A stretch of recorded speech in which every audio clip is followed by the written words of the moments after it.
Hi, I'm Dr. Gemma, and welcome back to Cognitive, the Knitting Psychology podcast. Cheerfully and somewhat irregularly in business since 2008. Segments today may include what's on my hooks, needles, and spindles, a strategy, something I really like, put a lid on it, oh shoot, and blather. So sit back, put your feet up, pick up your knitting, crocheting, spinning, weaving, or dyeing, or any other yarny thing you're doing, and get ready to enjoy.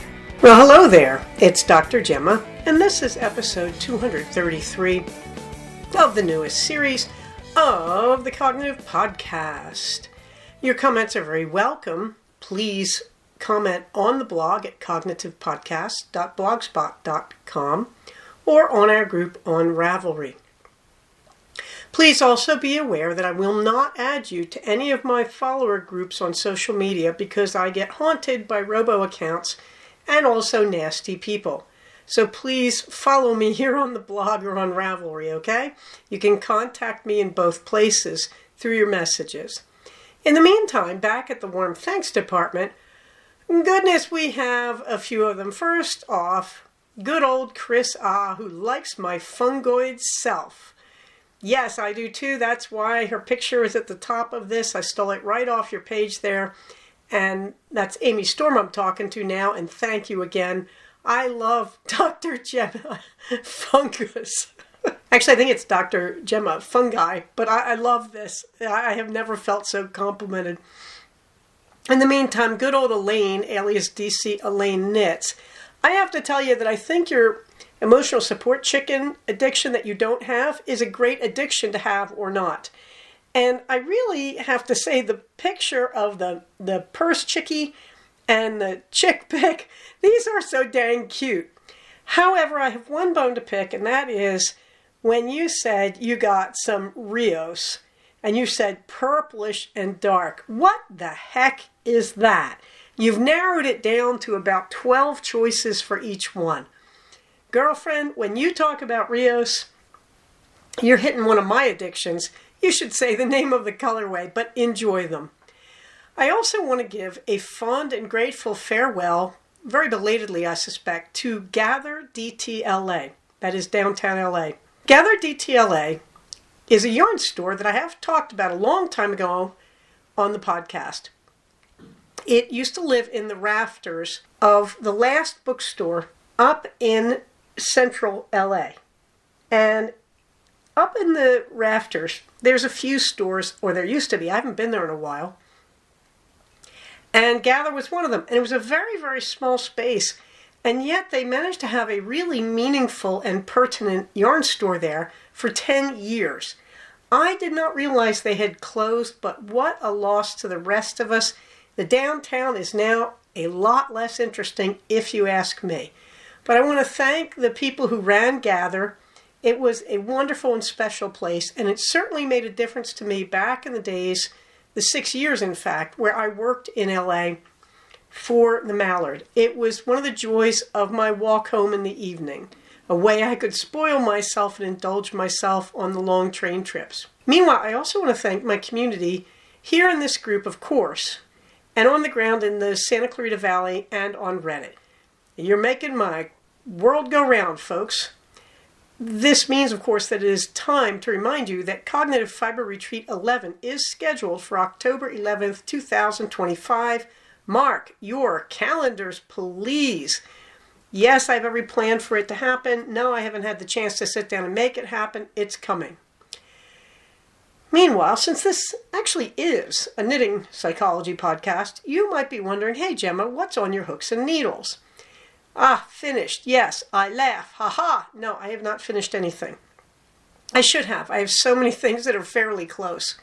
The stash toss remains the same. 46 skeins in, 18 out since January 1st. I'm a little bit humbled. Some of those are hand spun, very few.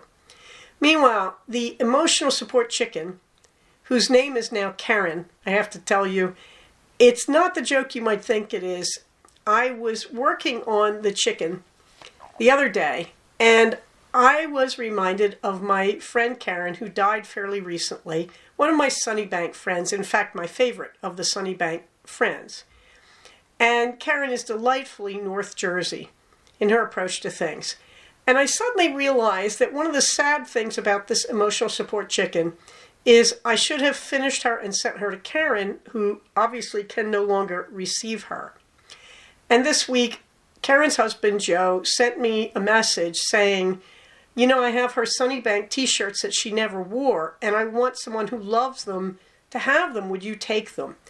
And I was so moved, and I consulted my super secret psychologist seventh sense, whatever that is, and I realized that if I had given that chicken to Karen, she would have said in her best North Jersey way, What am I supposed to do with this? What is this? A chicken?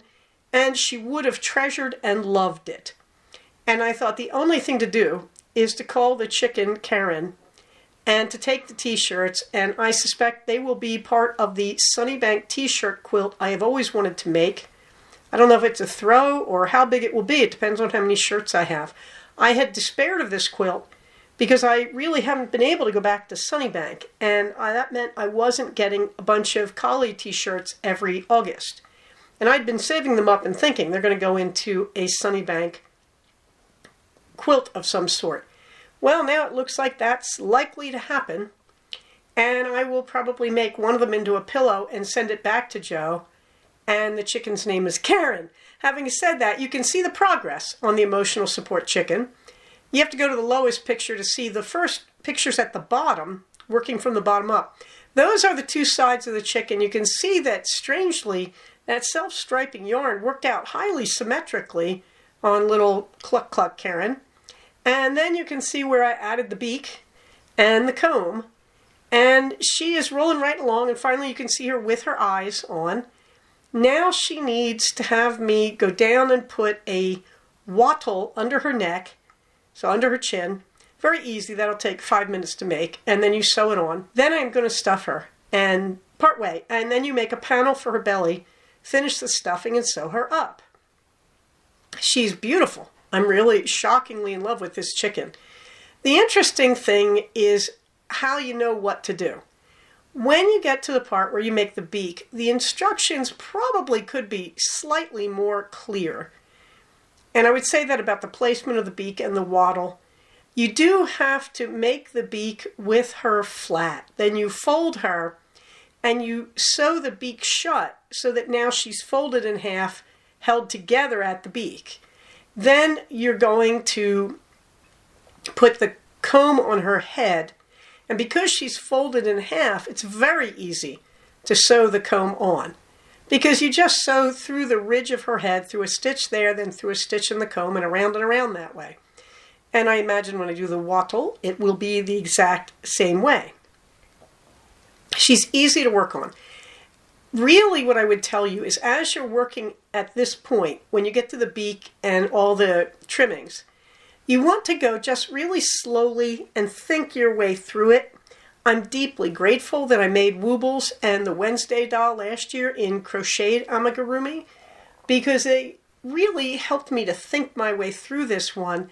Before this time, I'd never knitted a three-dimensional doll, except way, way back. I did my first teddy bear for Mother Bear that way, and after that I always crocheted them. But she's a wonderful pattern, and she does make sense. You just have to take your time and think your way through her if you're not used to doing it. But I highly recommend the pattern. I'm looking forward to making my next one, to be honest.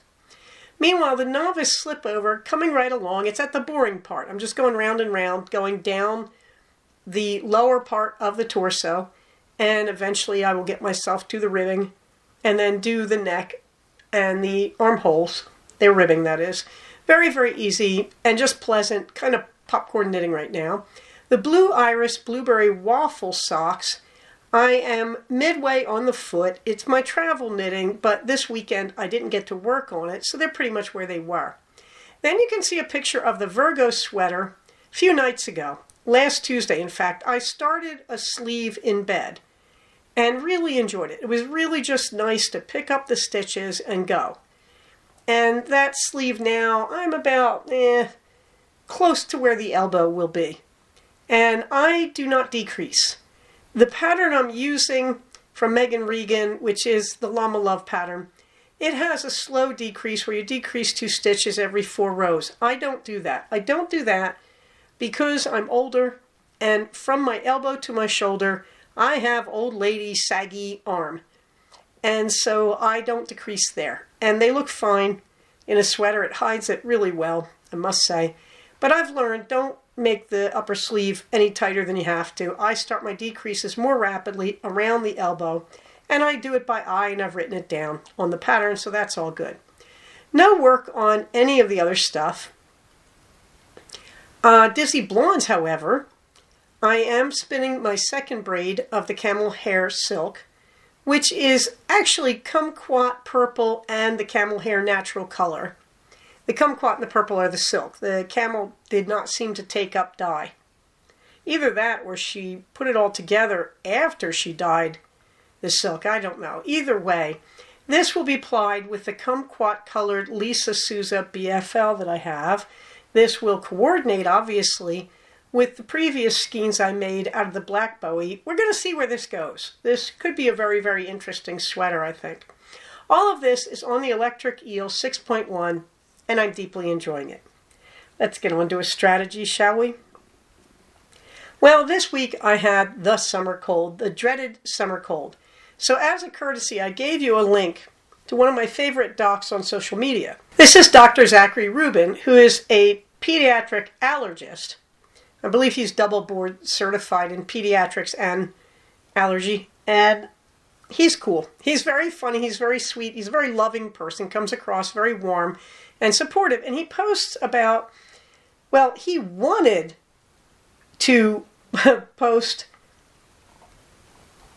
about allergies and kids, and he does most of the time, but he also is posting about the various medical decisions coming down from Washington, D.C. right now.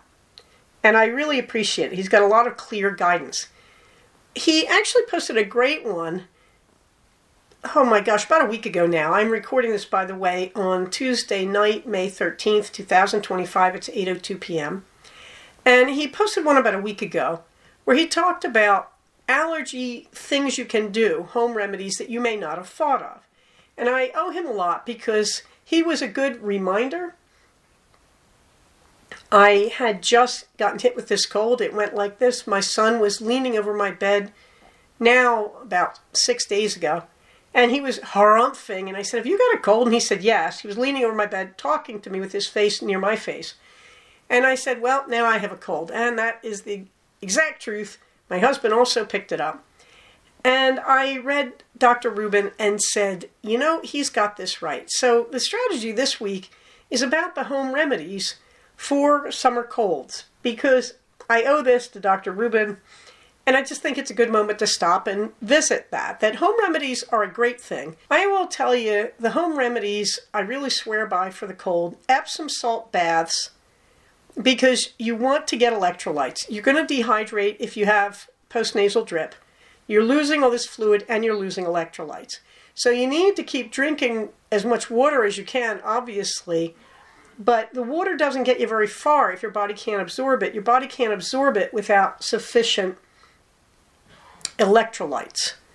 Okay, and this is where the magnesium comes in. You want to be in magnesium carbonate, that is Epsom salts.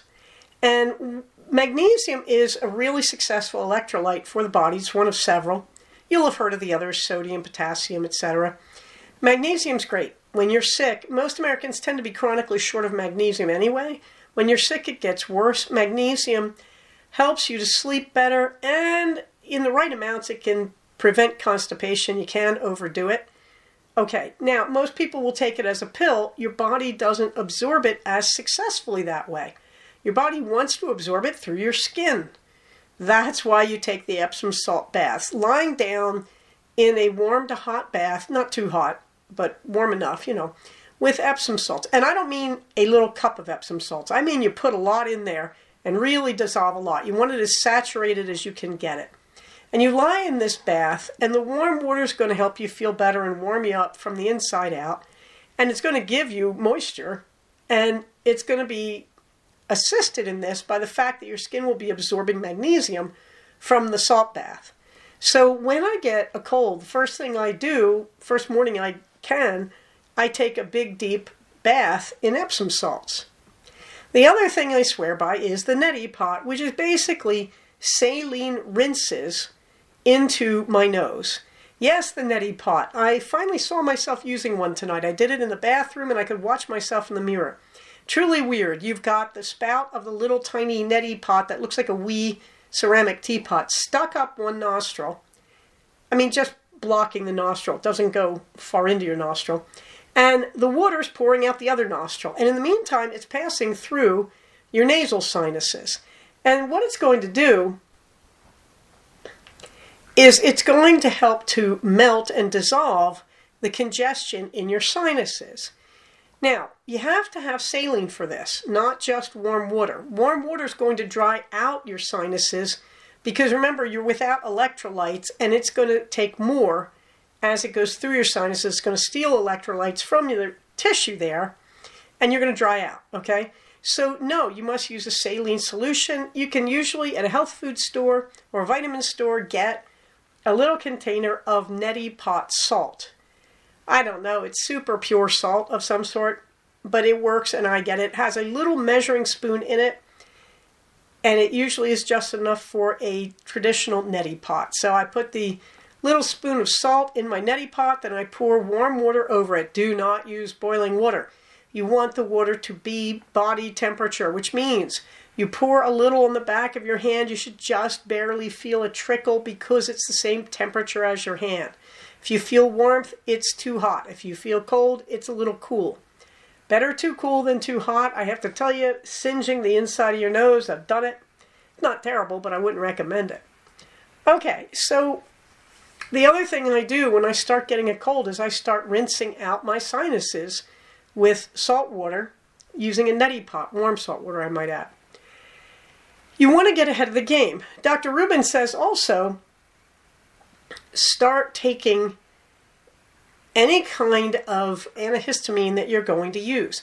I agree. One of the things that goes wrong with me when I get summer colds, my sinuses swell. And I used to try putting Flonase up them, and I still will. When it gets very painful, I use Flonase. I will tell you that a lot of the time, just aspirin works to take down the swelling for me. So it might be worth considering taking aspirin or using Flonase if you can get your doctor to prescribe it. I think it might be over the counter now, to be honest. I'm not sure. I just have a standing prescription for it. Okay, so when I start getting the symptoms, what have I just said? I start taking Epsom salt baths as often as I can. It's also very relaxing. And I start using a sinus rinse. I use it at least once a day. What you're doing there, you're preventing your sinuses from getting packed in congestion that hardens and stays in the back, makes it harder for you to breathe, okay? So you're melting out the mucus in your nose and clearing your sinuses, and that really makes you feel better, believe me. Now, if your cold's really bad, they'll fill right away again. That's okay. What you're really working on is not letting it harden and pack in the back of your sinuses. You're keeping them reasonably clear. I tend to do it right before bed because it helps when I go to bed. And also I'm saying you want to start taking any kind of antihistamine you use, and you want to consider also taking something for swelling in your sinuses. I use aspirin. You can also use Flonase. Okay, this summer cold, the average adult cold, lasts for about 10 days on the average. Your mileage may vary. I'm right here, right now, I am on day 5 of mine. I'm feeling remarkably good. I'm waking up feeling good. I was very sick on Friday because I was pig-headed and didn't let myself really get into all these home cures, and they still worked really well. So the summer cold, don't forget, start treating yourself right away, and don't hesitate to use the home cures like Flonase or aspirin over-the-counter antihistamine like Claritin or Benadryl. Ruben doesn't like Benadryl, and I would say he's got a good reason. I have to say I still have a bunch of it to go through, but yeah, okay. And don't forget the Epsom salt baths. You can get Epsom salt at any CVS or Walgreens. You can get it, the plain old Epsom salt with no fancy stuff added to it, on Amazon as an Amazon Basic. I hate to recommend them, but I will because my local pharmacies have it. Highly expensive with all these fancy herbal things in it. No, you don't need any of that. All you need is the plain Epsom salt. And don't forget the neti pot and the saline, doing the saline rinses once a day. It makes an enormous difference. You're going to feel a lot better. There's a lot of good home remedies out there for things like this. Where did I learn all this, by the way? I learned it from having COVID, of all things. Because the reality is, I used to always ignore my colds and try not to treat them till they got really bad around day 7 or 8. The answer is when I got COVID, the doctor didn't know what to do my very first time with COVID because there weren't pills for it at the time. They hadn't invented anything yet. And so she gave me like 6 medications and said, we are going to slam the symptoms. It worked great, and that's where my strategy is coming from. And yes, every time I get COVID, I still do the exact same thing. I try to slam them. Okay, all right, or at least I try to slam the symptoms. Meanwhile, on the Finch app, I've got a bunch of new birds hanging out at Forthright and at Courage's place. I'm not sure if they're listeners or not, but welcome if you are. You can see a picture in my show notes of my 2 burbs hanging out together. They happen to be at Forthright's place. That's Forthright sitting on the bed, and Courage is sitting on the floor. They have their pets with them. I have a thing about the pets. I get a pet, I keep it for 15 adventures until it becomes an adult. Then I retire it to pet storage in the program, and I get a new pet out of the babies that I've got accumulated that are hanging out in the pet storage area. So you will see me with different pets. But there are my 2 burbs. One is on my phone, one is on my tablet. I'm fond of them both. I really should reduce to 1 burb, but I'm kind of enjoying them. And you can see we have a very pretty and cozy little burb house there. By the way, I have, I think, 56 goals, something like that on each one of these. They're all mostly the same goals. And I just keep them up depending on where I am. I have either the tablet or the phone with me, but they're not the same. That if I delete a goal on one, it doesn't delete on the other. So I have to work on that. Meanwhile, green fingers. Well, Project Spearmint going very, very well. I am cheerfully planting creeping thyme all over the front of my house. That's going well, although I'm racing against, pardon the expression, time, because some of them are drying out and dying. So we're going to see if we can get that going. I've got some of the Texas salvia in now. The Texas salvia loves it. It's doing absolutely great where I put it out by the fence that leads into our front corral. It really is happy being out there. Some of you may remember the rosemary bush that I planted 2 years ago. That thing is thriving and much, much bigger. So it's doing just great.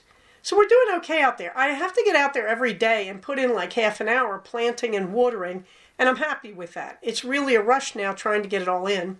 I still have some Russian sage as well and a penstemon. I'm supposed to have a penstemon. I'm not sure which one it is if it's in there. But they need to go in too, so I am going as fast as I can.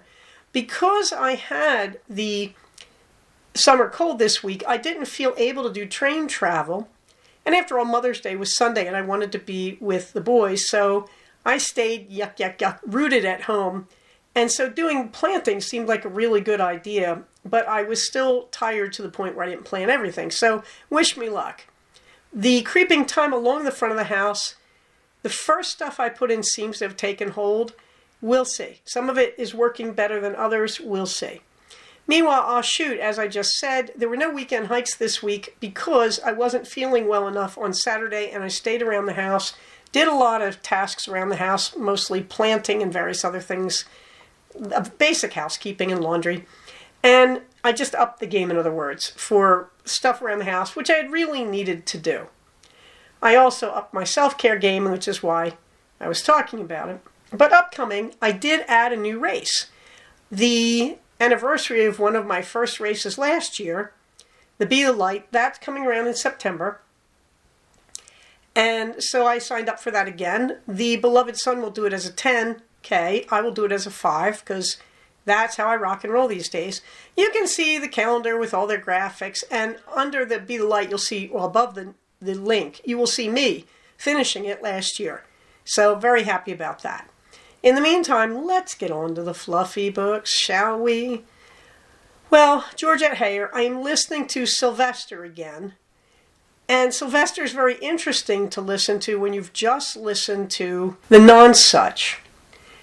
The Nonsuch, as one of the central characters, has a bratty young woman. Sylvester has a sort of out-of-control kid. Hard to know how old he is, but I'd say he's 6 or 7. And it's just interesting. First time I read it, I was very stressed because there's kind of a minor kidnapping in the middle of Sylvester. But this is a Regency romance. You should know it's going to all be okay.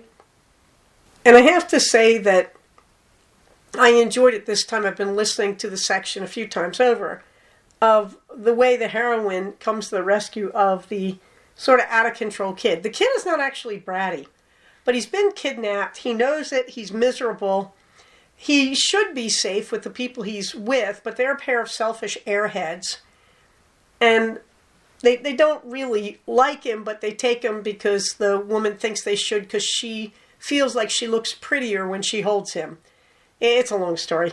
Go read Sylvester. I liked it the first time I read it. I like it better this time. It's just genuinely a fun book. And it's one of those Regency romances that is about people who really don't want to marry, figuring out they do want to marry. In terms of regular reading, I am reading Beauvalet.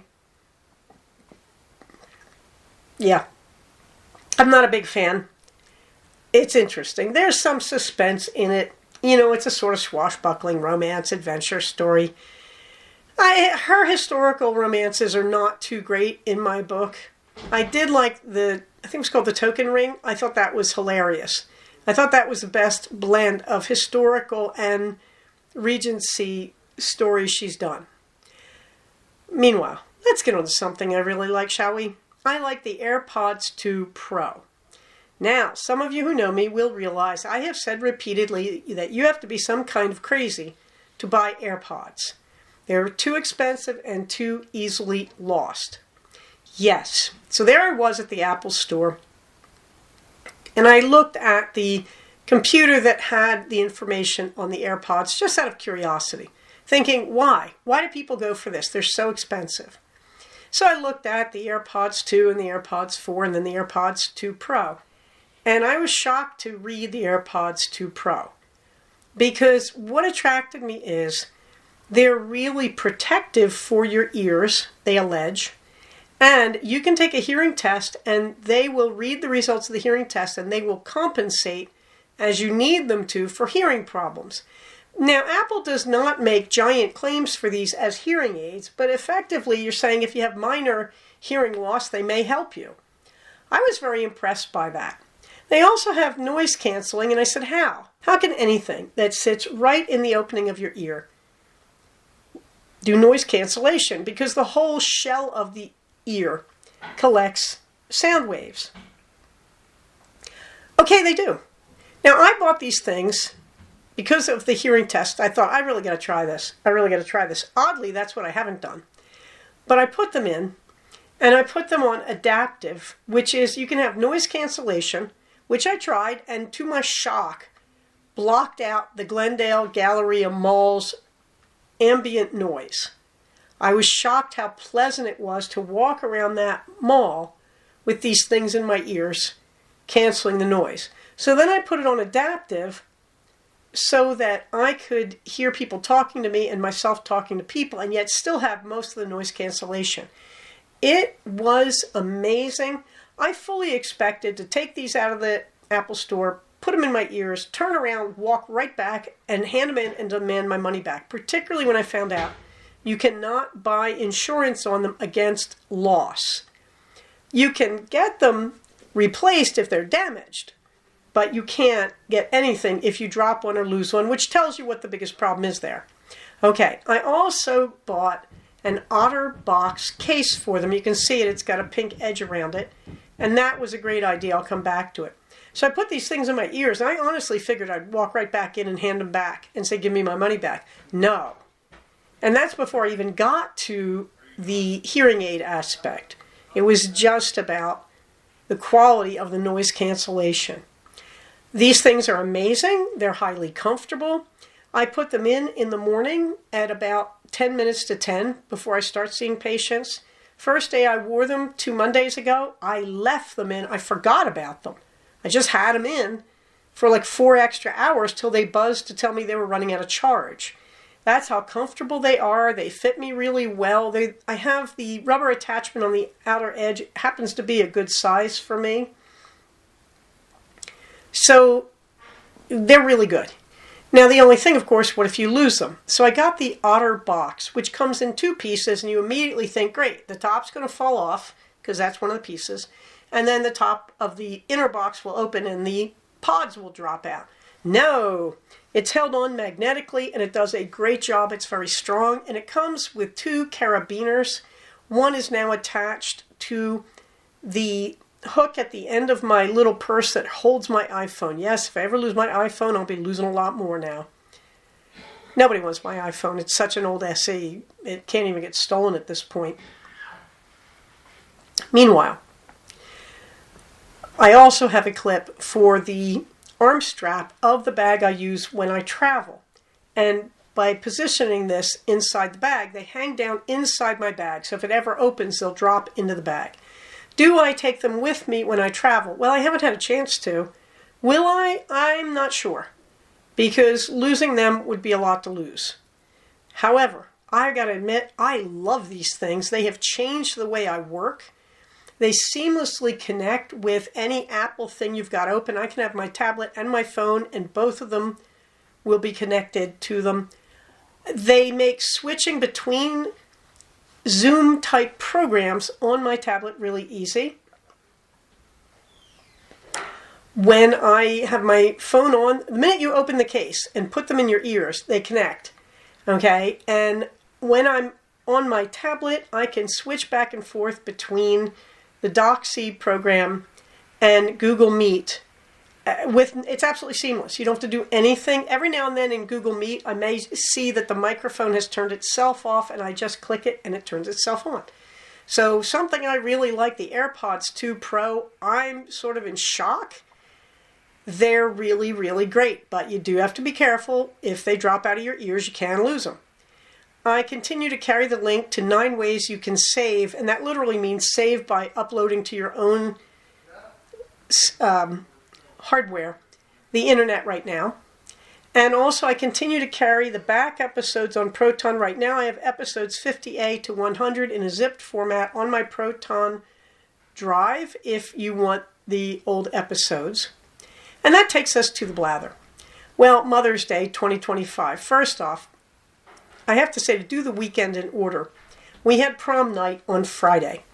And I was so sick on Friday afternoon, I couldn't see my last 2 patients. I literally just had to stop and call in sick. Everybody was very nice about it. And I could not stay awake to see my son get dressed and go off to his prom. So I crawled into bed, passed out for 3.5 hours, woke up, and I had a giant Moomin next to me in the bed. There it is, me and the Moomin. I don't know how to explain this to you. I suppose it's Moomin Troll, to be strictly honest, but my Moomin's name happens to be Mucifer. I'm not going to explain that. You'll just have to believe me. It's Mucifer. So there's me and old Moosey, and I sleep with Moosey every night. Moosey is like holding a toddler in your arms. I really am enjoying Mucifer. So I was awake and I sat up, and prom man came home. There's a picture of him in his suit. Isn't he gorgeous? Yes. Those of you who remember him from the early cognitive fiber retreats, the little toddler on my shoulders, there he is, all grown up, 19 years old and looking sharp as a tack. He had a great time. He took a female friend who he goes running with, but they're not girlfriend and boyfriend. And they did it up. They did the fancy formal dress and suit. We didn't do a tux. We didn't go that far. Boutonniere, corsage, and I'm waiting for a better picture of her. But there's my son being sharp. Also, I'm not sure she'd want to be in my show notes, but there he is. Doesn't he look great? Really, you should tell me he looks great. Really, you should. Meanwhile, he's a what? He continues. He's a chorus line guy in The Music Man. we're getting close to that. We're getting to parent volunteer duties and buying tickets. Very exciting. The yarn crawl is coming up. The LA yarn crawl is this weekend. Great. Meanwhile, they canceled the trains south of the Santa Clarita Valley. So if I want to go to the yarn crawl, I got to do it by car, at least down to Silmar San Fernando train station, and then pick up a train if I want, or pick up a bus to go to the ones down on Ventura Boulevard. I'm not sure I really want to do that. So I'm fine. I'm thinking instead of just taking a train from near my home in Acton and taking it down to Newhall and just roaming around the Newhall area, even though I could take my car there probably pretty much as easily and faster. Just because it's riding the train, it gives me a chance to knit, I have to be honest. And the boycotts, we're keeping the faith. I'm not buying anything from the big corporations that I can help buying here, which is really nothing, in other words. Haven't bought any new books or anything. That's the hardest thing for me, is the ebooks, but I'm working on alternative solutions, let me put it that way. In the show notes, you will see a meme of a generous thing our Canadian sisters and brothers have done for us. That is, they are aware that under the current regime, suicide hotlines for gay people and trans people are being shut down. So the Canadians came through on their suicide hotline for LGBTQ+. They have put a special toll-free number for Americans to help us get help, since our country obviously thinks that we can just let people like that die. And, okay, I don't care what you believe about the non-polar typical sexualities. I don't care what you believe. Surely you don't believe they deserve death. Surely you believe that it should not be a capital offense to be gay or trans. Surely. Please, I'm just going to say, please copy that and circulate it. It's one thing to say, I'm not comfortable with this or that, but it's quite another thing to say, let them suffer and die. Please, in the name of humanity, please copy that number and circulate it.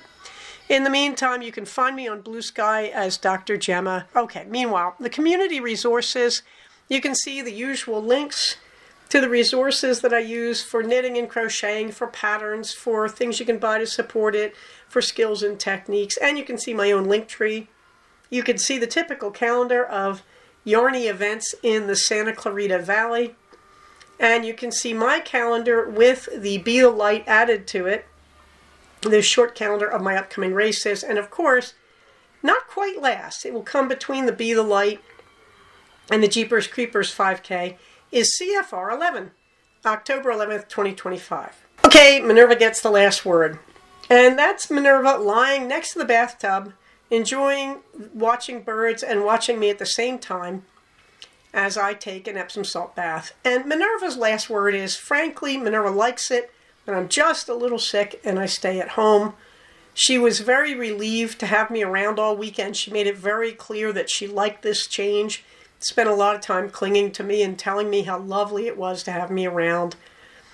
It is not the worst thing in the world to be just a little sick and have to stay home, particularly when you still feel like you can get stuff done and feel productive and satisfied with the world. So maybe a cold and a nice, lovely, relaxing Epsom salt baths. Yes, it will relax your muscles. And some nice nasal rinses and some hot cocoa.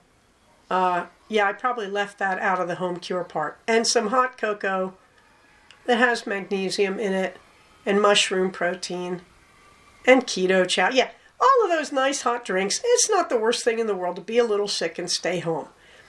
But also, one of the things I was very aware of, I did not want to take my cold onto a train.